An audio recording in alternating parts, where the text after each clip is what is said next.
Hello and good afternoon to Moving Iron Podcast Market Rundown with Chip Unger. Chip, how you doing, man? Hey, doing real well. How you doing? Not too bad. We're a little ahead of time here, but usually we do this on Sundays, but we have both had stuff going on this weekend, so we decided to do it today. And couldn't have been a better day. It looks like corn has decided to go up instead of down for a change. Yes, it's. I thought something was broke on my screen here as I looked, but yeah, we're about a dime off the lows from yesterday. So a good development. I think part of that is we're kind of towards the end of this basis contract roll. Most of that's behind us. We got first notice day for May futures on Tuesday, next Tuesday, and so all positions there have to be rolled or exited by then or face delivery. And so I think you're towards the end of that. That probably contributed to a lot of the selling pressure this week. Funds were big sellers. But I think the other thing is, as you look at today, I mean, right now beans are down a nickel, corn's up 4. So I think that's kind of telling you that maybe the weather is starting to matter just a little bit. You know, we've been scratching our heads for a while, wondering, what is the market looking at? I mean, it's wet, it's cold, there's snow. It's supposed to be another major snowstorm, kind of in the far north. Dakotas, Minnesota, Wisconsin. So finally, maybe the weather is just starting to matter a little bit because it is less than ideal. Not much planning activity. We're going to be probably well behind the pace on Monday afternoon's report, but more importantly, I think if you get another week to 2 out and we're still behind the pace on corn planting, then things start to get a lot more interesting. And the funds are looking up short with a record short. So there's the potential. The kindling is built. The big bonfire is built, and the diesel fuel's been poured all over it. We just need something to light the match. Yeah, it's man, I tell you what, these shorts have just been they've really kind of wrecked the market here of late. And like I talked earlier this morning with Angie Setzer, there's not much there to really sway them off that. I mean, USDA, the reports that come out, they keep talking about the same. There's Yeah, really no positive stuff that come from that, and they keep selling. What are we off 30 cents off corn over the last yeah. couple of weeks? 2 3 weeks, something like that, since the first of April. So there's a lot of things taking place, a lot of things happening. So it's needless to say that I think we've hit that point where something big is going to happen. I mean, how much further can they ride the shorts down before they decide to start buying stuff out and jump out of that position? There's going to be sooner or later there's going to be a opportunity for them to do something different. So Yeah, we needless. did a we did a little study here earlier today. Just I believe it was over the last 6 or 7 years. The average swing during the marketing year on corn, I'm talking specifically corn, from the funds, the average change has been a little over 400,000 contracts. So that would tell you right now there's a lot of people estimating that they're short close to 400,000 contracts, that, there's probably a strong potential at some point in the next few months. They're going to want to get out of the short position, at least get flat or slightly long again. And that's a lot of buying power. So, you just need the spark. Could be weather. We also have some China talks next week. And there's some optimism around that could maybe produce a final, signed agreement very shortly. So there's a little bit of optimism out there, and we've just, it's like anything. The funds are great, right? We need the funds there. I mean, you cuss them when they're pushing the market lower, but you need them there because they push it to extremes. Right. So it's giving you an opportunity at each extreme, or they're loading, everybody's to the same side of the boat. When they want off the boat, it goes, rolls over the other way pretty quickly. Yeah, absolutely, absolutely. So we're looking at. I've watched the radar here. We've had a little bit of rain out in my neck of the woods here, a couple days here, and excuse me, for the last couple days, and I've been watching that radar, and man, I tell you what, it just can't catch a break between basically the Missouri River and the Mississippi River. It's just there's just rain from north to south. I mean, coast, Gulf Coast all the way to Canada. What's the conditions like out there right now, and how many guys do you have that are planting in your area?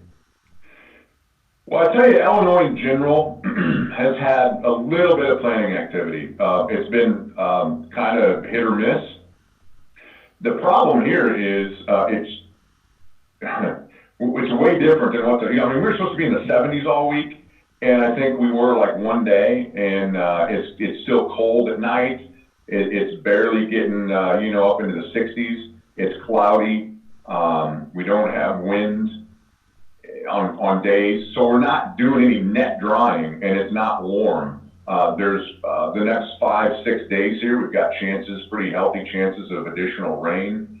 So it's just not drying out, and so guys are saying, yeah, maybe planted a little, and I'm not super proud of it. I probably shouldn't have, but it's just time to go. I would tell you there's a little triangle from kind of western Illinois through northern Missouri up to about Des Moines, and that kind of triangle has had it's been way drier than anywhere else, and they've had some fair amount of planting and activity in that little pocket. But outside of that, it's been a real struggle, and the forecast doesn't look real great going forward. A lot of rain coming. I talked to a producer in central Indiana this morning. They got another 1.6 inches ponds there. He said if it didn't rain anymore, it'd be probably 10 days before they could get back in and even think about planting. So, the far eastern Corn Belt is wet. The north is wet. The far west out by you is wet. It's not great. And the problem is, next week we turn the calendar to May. It hasn't mattered up until this point, but now it really starts mattering because you also have some logistical issues with getting fertilizer and nitrogen and anhydrous, because of the high Mississippi River, as well as some of the issues on the rail lines that were caused by those floods earlier. So it's not great out there, and the market hasn't cared, but I can tell you, unless this forecast, if we come in next week, Monday, Tuesday, and it changes and it's 80 degrees and sunny and they take all the rain out, that's one thing. But if it looks like it does today or worse come Monday on the extended forecast, I think the market will start taking a lot more notice to that. So we're kind of right on the fence here of really having some issues with weather and having it start to affect the corn market, unlike it has for the last 3 weeks. Right. Yeah, absolutely. Absolutely. All right. Recap the cattle market so far this week and what you've seen happen there. Cattle have been pretty ugly. So we've talked for several weeks. We've had a nice up move here. And one of the warning flags has been the funds have been basically record long cattle. And they're starting here at the end of the month to come out of some of that stuff. Now we are kind of mixed here. Actually, we've traded both sides today, back lower right now as we speak, 40 to 50. We've had a big down move this week. We've probably taken $8 off of the futures in the last 5 or 6 trading sessions. We're kind of down near some key support areas. Chart does not look real good, and the fund's still long a long amount, big amount, I should say. And so, you kind of diverged here. Cash traded okay this week, but the futures really broke hard. Might have a little additional liquidation ahead of us in the short run in the cattle market. So again, talking about those funds, like in the case of corn, it's great. They pushed this thing up and had a huge uptrend in cattle. Again, the door's only so big when they want out. All of a sudden, we took a big drop from the highs a week ago. Hog market has had a little bit of an ugly week as well. There were no export sales to China in the Thursday report as far as pork goes. That's been the big issue here. They've taken a huge amount of pork over the last, I'll call it 2 months in here, at least on the sales. I'm not sure that much of it has shipped yet. That's one question is when is that going to ship? But they were not in the report as far as export sales for pork on Thursday. That disappointed the market a little bit. So you closed them, actually limit down yesterday. They've, again, traded both sides of unchanged, but $1.65 to $1.30 lower, depending on the month there. So a little bit of an ugly week in the livestock markets. I don't think it's the end of the world for hogs. I think there's going to be plenty of buying support in there.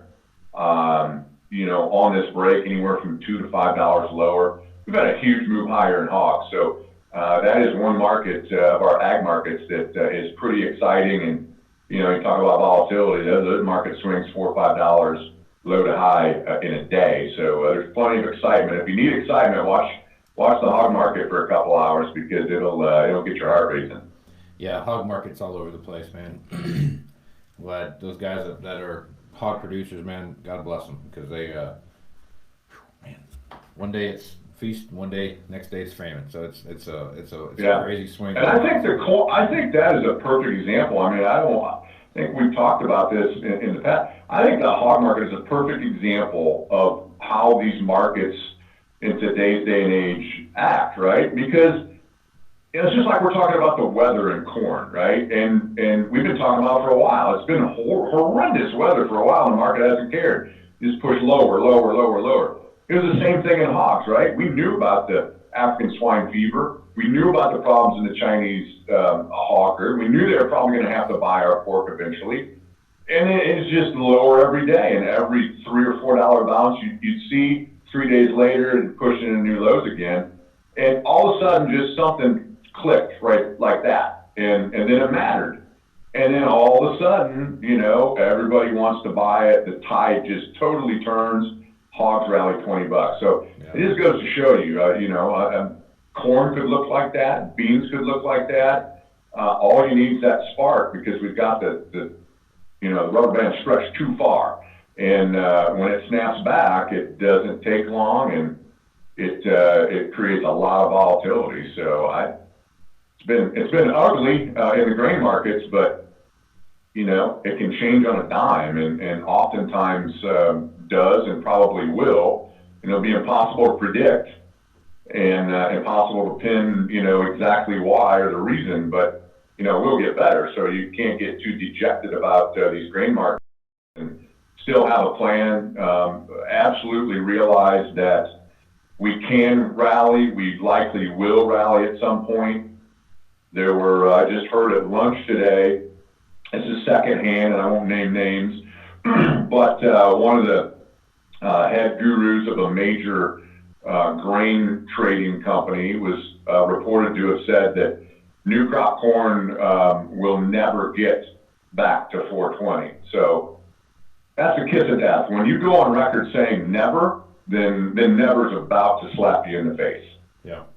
Well, I've said never a lot, and that's a long time. And I end up eating a pile of crow after I've done that. So it's we've talked about the only thing you should never do is say never. That's exactly right.